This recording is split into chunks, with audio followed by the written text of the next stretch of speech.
You're on. Good evening, everyone. This is the regularly scheduled Finance Committee meeting. It is February 3rd, 2025, and it is 7:06.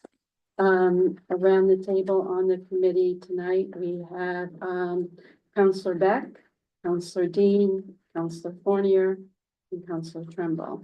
Other councillors also joining us are Councillor Hawes, Councillor Mallock, Chair Councillor Pelletier, and well, I think that's it. Did I miss somebody? Also, yes, and on Zoom, we have Councillor Leonard.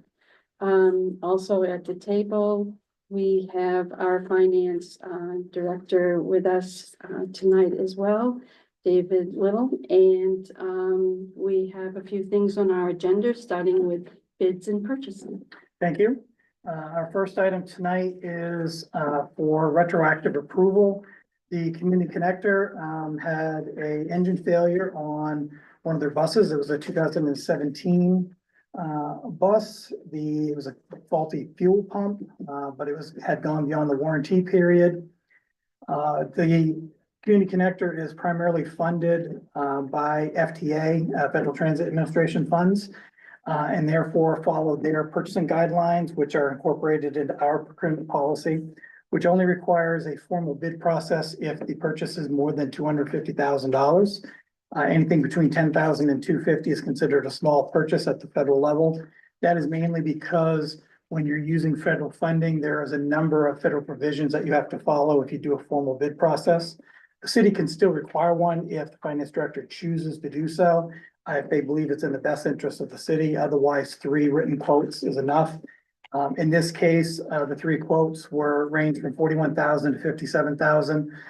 That seems small enough to not warrant a formal bid process where we would have to follow a number of federal provisions, both at our level, the vendor level, and that would require tracking and reporting those to the FTA to then be audited later on.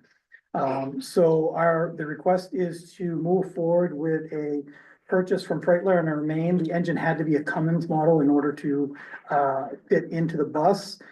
They were the low bidder at $41,000. We could add an additional 5-year warranty, which would have been the same cost for any of the vendors at $3,500, making the total cost $44,525. The warranty will cover the expected useful life of the bus. Once the bus reaches that 12-year mark, it's scheduled to be replaced anyway.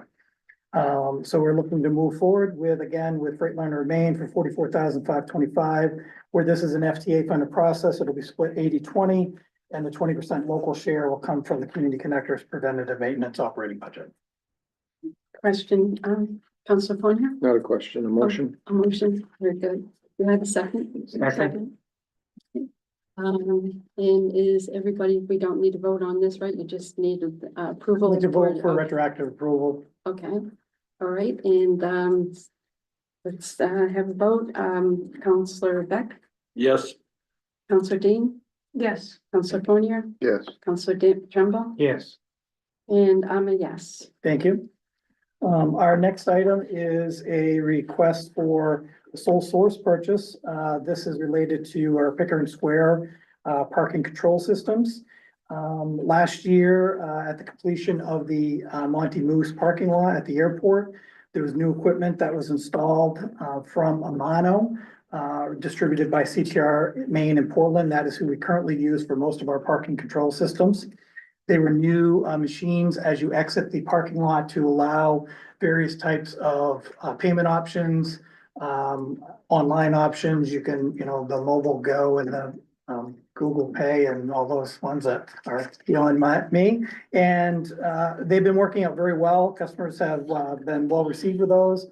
So our parking department would like to add those same type of machines at the Pickering Square.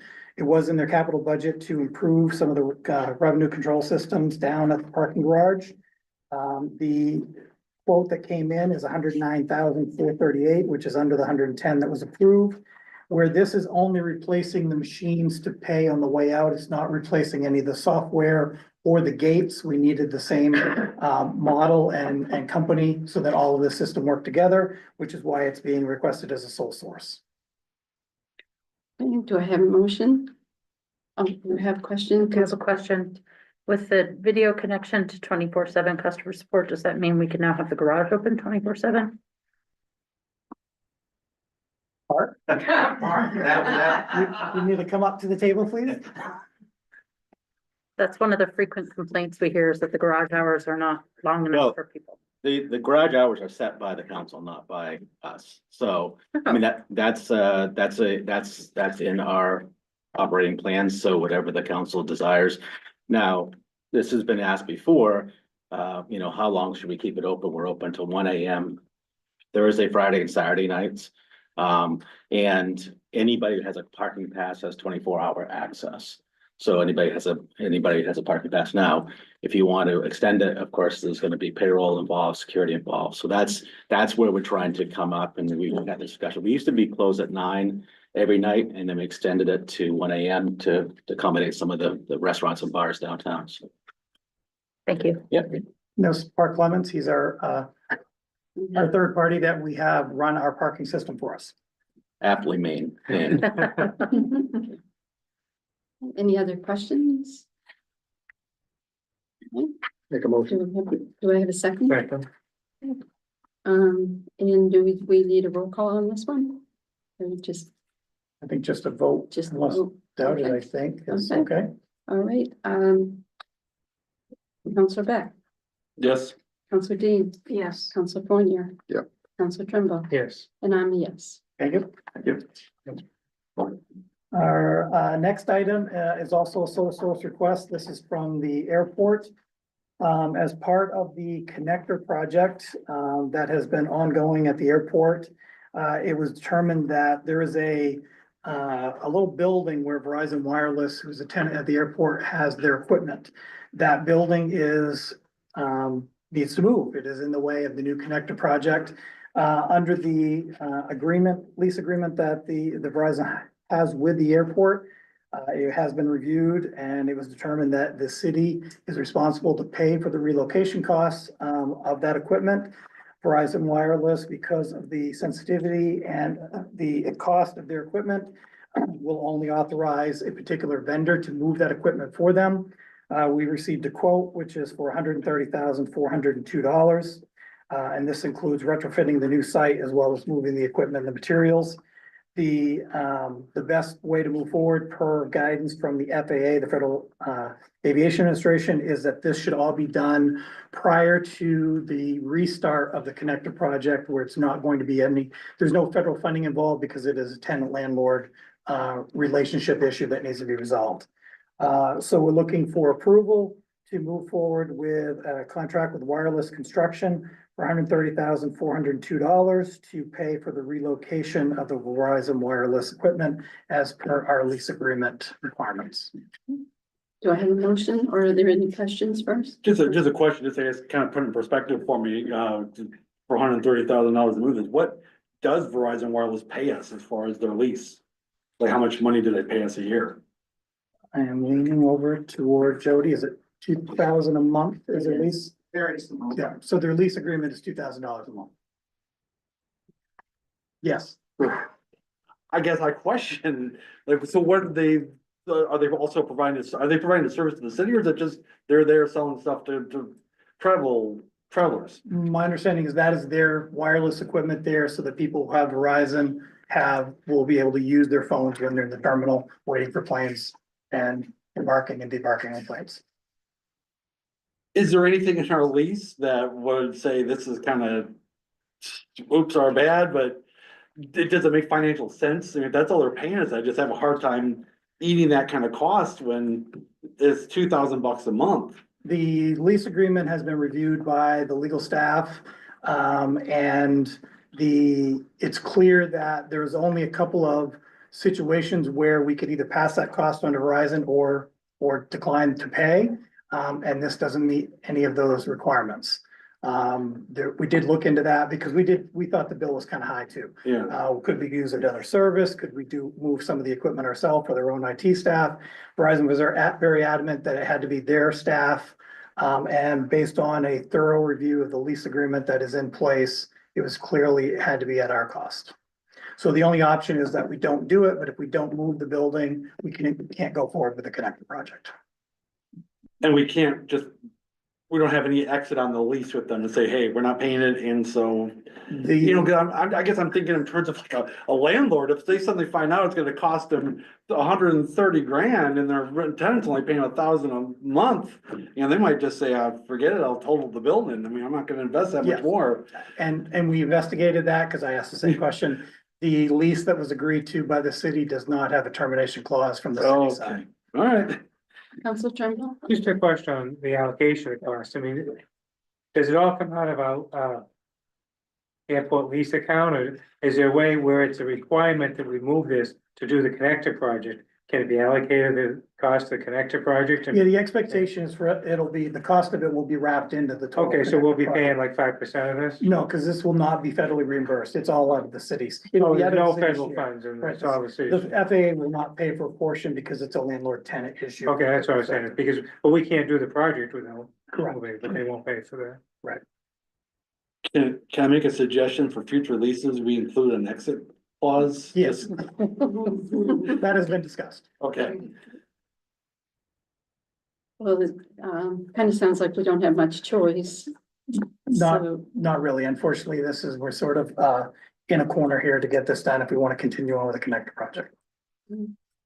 um, this might be a silly solicitor question. I'm just making sure we're running out the cards here. If we decide, you know what, breach of contract, what's our maximum outlay? If we just say we're not gonna go forward then? I mean, what can Verizon Wireless sue us for? Like, what would be our maximum outlay? 'Cause I always feel like breaking the lease, and if it, you know, if it's whatever the damages are, I don't know what they are. I just wanna know what our options are. City solicitor is coming to the table. Okay, I appreciate it.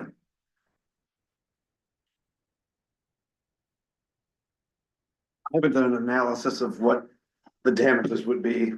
All I have determined was that we don't have a termination clause and, and it's not in there, so it's breaching the contract or not, but I haven't analyzed how many damages we would end up having to pay this.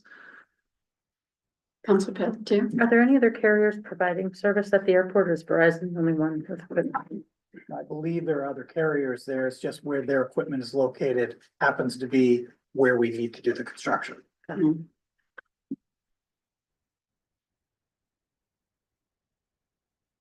Any other questions? I mean, in just a ballpark, I mean, do you think that the best interest of the city to just go ahead and approve this tonight? Well, rather than getting involved in litigation with Verizon over the movement of this thing, I don't think that economically it would probably work out in our favor if we were to just willfully breach the contract, and It'll have to cost us more. I think so. Okay, Council Fournier? Make a motion. Second, Okay, and let's, have a vote. Council Fournier? Yeah. Council Turnbull? yes. Council Dean? Yes. Council Beck? yes.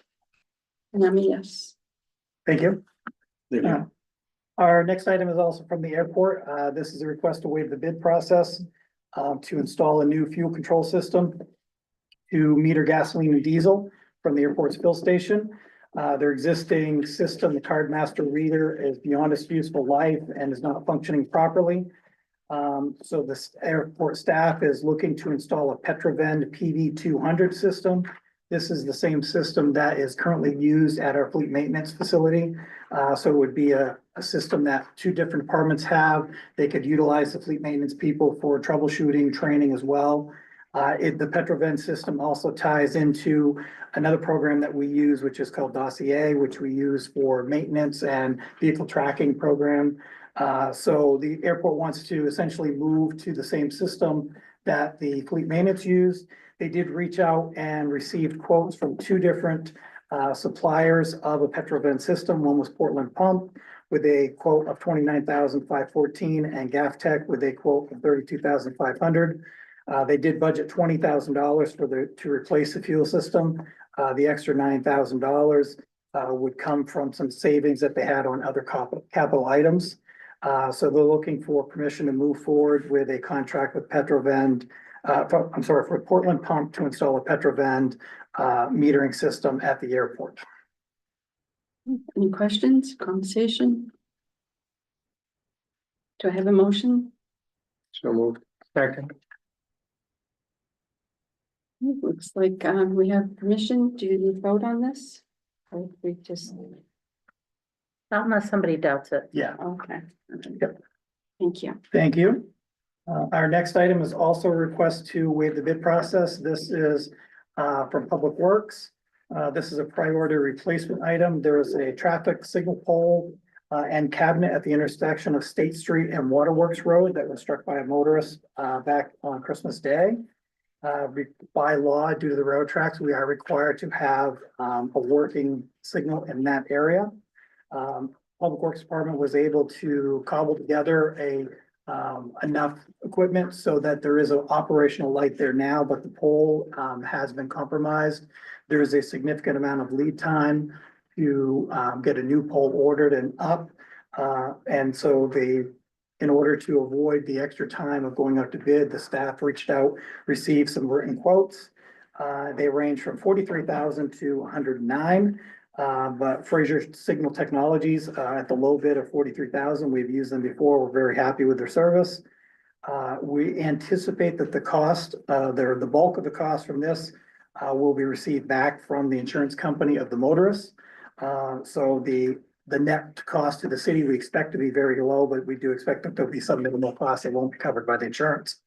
But in the meantime, we would like to waive the bid process, move forward with ordering that new pole because there's a 6-month lead time before poles we anticipate it to be arrived for $43,350 with Fraser Signal Technologies. Okay, do I have a motion? second, Yeah. And the waive process, bid process will be waived. And we have another one. Thank you. Our next item is also a request to waive the bid process for counselors that have been here for a while. This is metal castings. This comes up with Public Works and with water quality. The metal castings market has been volatile for quite a number of years. Vendors will not commit to a multi-year contract because of how the prices change on a regular basis.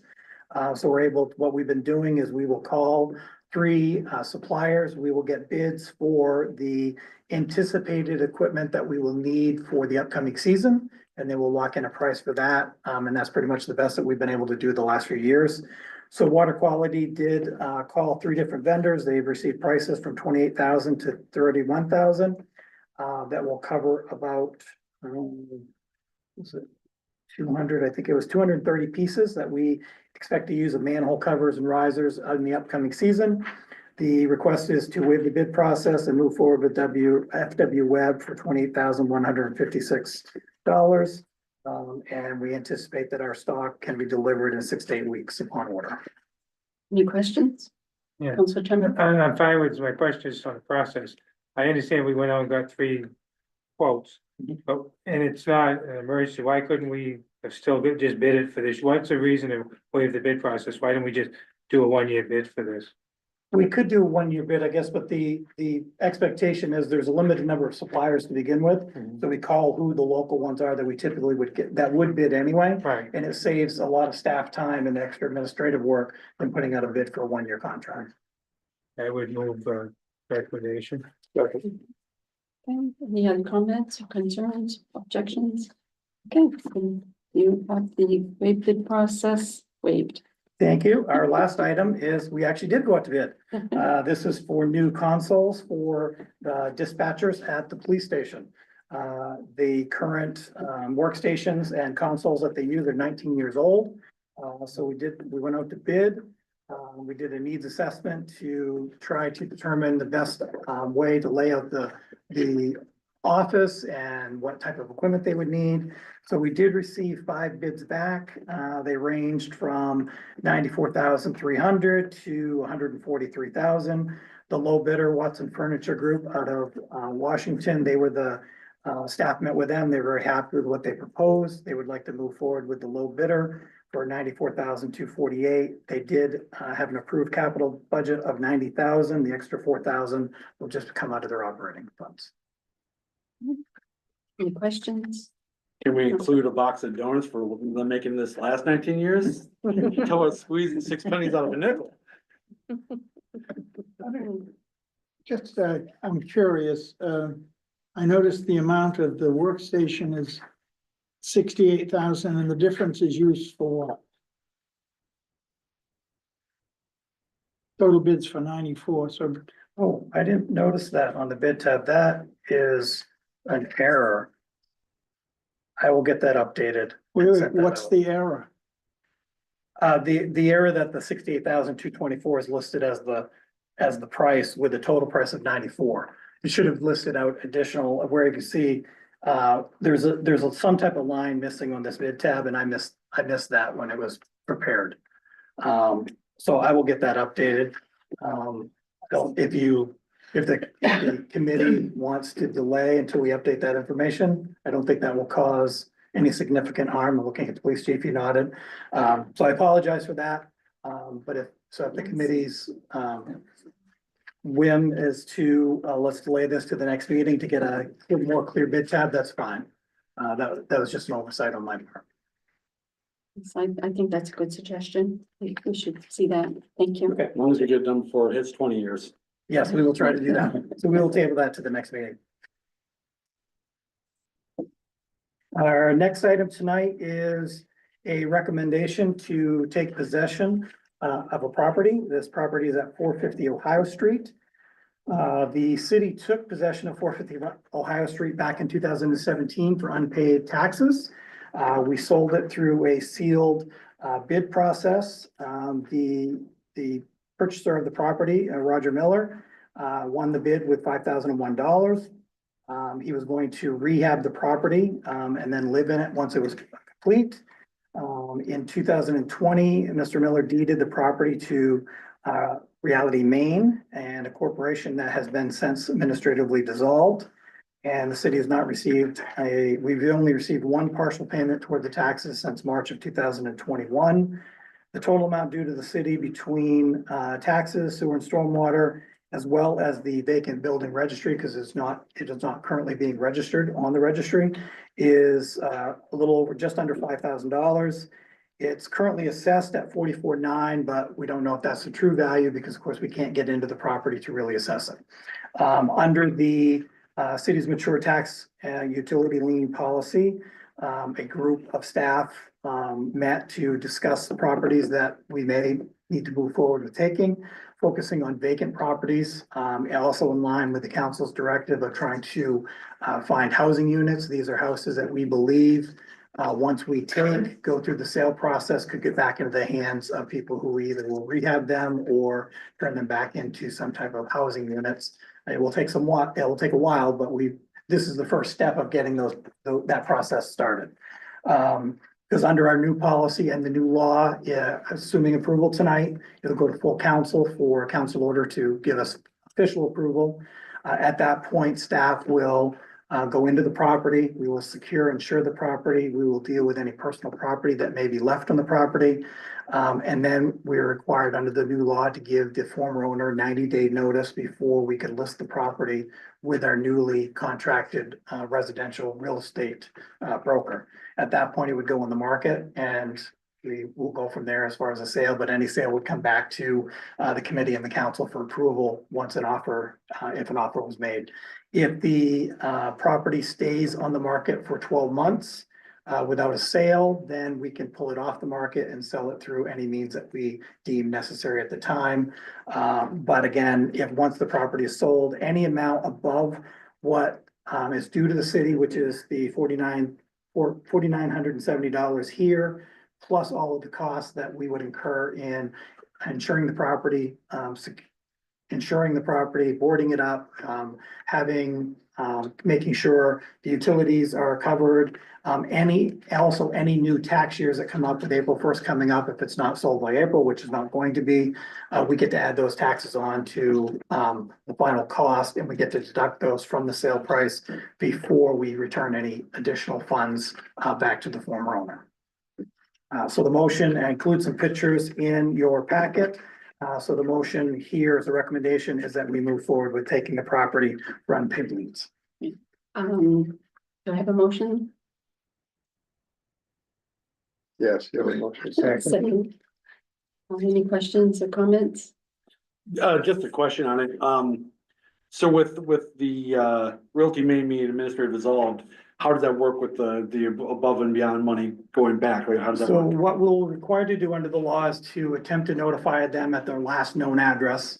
We'll reach out to the agent at the last known address that may be listed on them. If there is no response to the city, we'd be required to turn it over to the state to the abandoned property unit. Okay, and then the other question I had on that is, the RFP itself, so, the Mr. Miller one, was the RFP saying that he had to do the rehabilitative work and live in there? Or that something he just wanted and said he was gonna do, but he was under no legal obligation to do? I don't recall if that requires, because that, for a while when we were selling property, we did require development agreements. Yeah. I don't recall if that, I think that was before. Yeah, It could have been just before. yeah, I think it was before we started requiring development agreements. Because sometimes things like this happen and we. Oh, went, "Hey, sure. Let's not do that again." Gotcha. So this scenario does not occur anymore. That is our hope, yes. Yep, okay. It may occur now because under the new law, our hands are tied. We can't require development agreements anymore because it would impact the price and we have to sell it at the highest price that the realtor believes it will sell at. So we unfortunately may run into some of these where it's purchased by an out-of-state investment group or someone from a different state and they just have it as an investment property, whether they do anything with it or not. And then we would hopefully not be back here in 3 years with unpaid taxes doing the same thing over again. Gotcha. Councilor Campbell, did you have a question? No, just comment. I mean, I think it's a big deal when we're gonna take somebody's property, but this seems to be a no-brainer on one we should be taking. I just think it's unfortunate, the pictures you got on it, you didn't, it is 4x8 plywood that used to have messages on it for direct to the city staff, so you missed that, Dave. But other than that, I think it makes sense to take this property. Okay, any other comments? Oh, sorry, Councilor Dean. I just had a question regarding the picture. Is this an older picture? Because this does not look abandoned. No, these were just taken This last is week. recent. And yes, there is a lot of items in the lot and around the lot that the city will have to assess and deal with because it'll all be considered personal property. But it is vacant. There's no one living there. Yeah, the power's turned off. There is no one that we are aware of that has been living there. No one has responded to any types of contacts.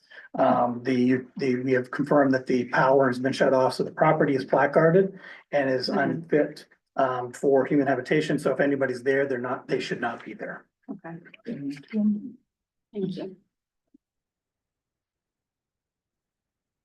Okay, recommendation to take possession of property 299 Essex Street. We're good with 450. I just wanted to Yes, I confirm, don't think be we have a doubted. motion and second.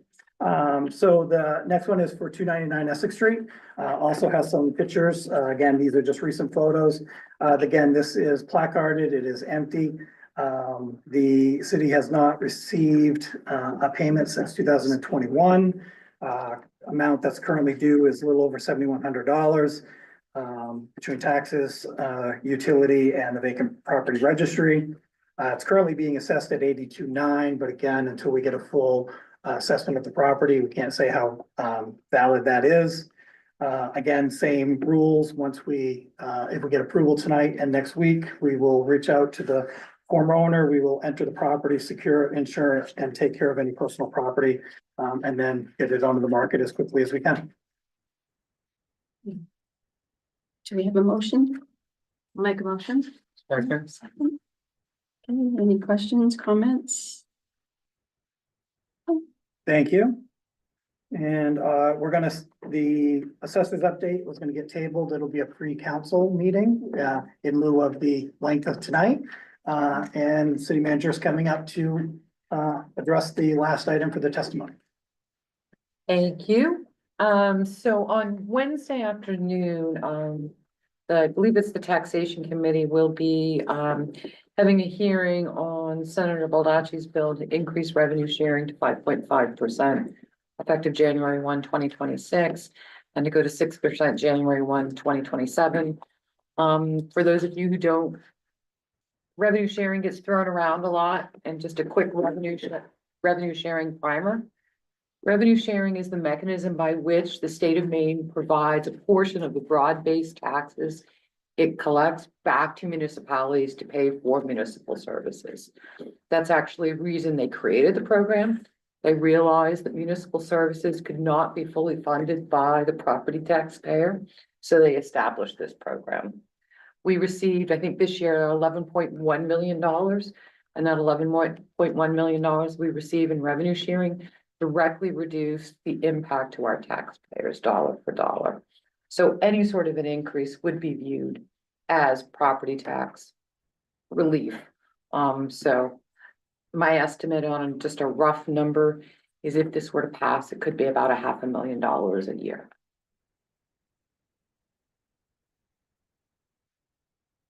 What's your rule of thumb about the mill rate? 150,000 is a nickel on the mill rate? Now it's something like higher, that? it's like Yeah, 160 now, It's isn't it? almost, I think it's around 185 now, so. Wow. Yeah, It's a good Yeah. 25 cents on the mill rate. so if you think about every $180,000 of either additional revenue or reduced expenses will reduce or your tax rate by 5 cents.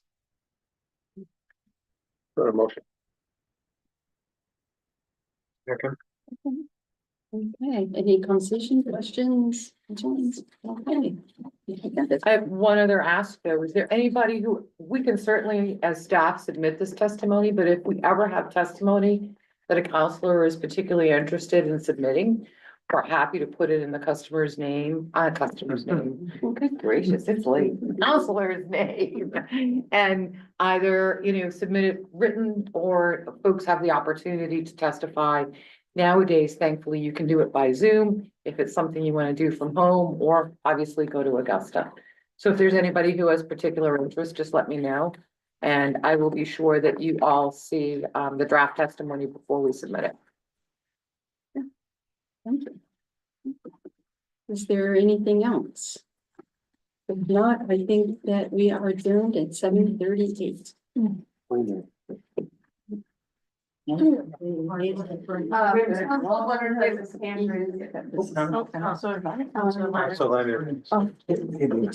has his hand raised. That's not considered a foreclosure or municipal, or is it? Counselor Leonard, sorry about that. Didn't see your hand raised. You're good, no worries. I do have a question for Finance Director David Little. It's regarding the RFP for the auditing services. Last time, if I recall correctly, you said they're going to go out by the end of the month, and so far they haven't gone out yet regarding the city website. Have they gone out yet? It was posted today. It was supposed to be today. Yeah, it was posted this afternoon around 4 o'clock. I was able to finish the supporting documents that needed to go with it and update it. So it should be on the city's website right now. Okay, thank you.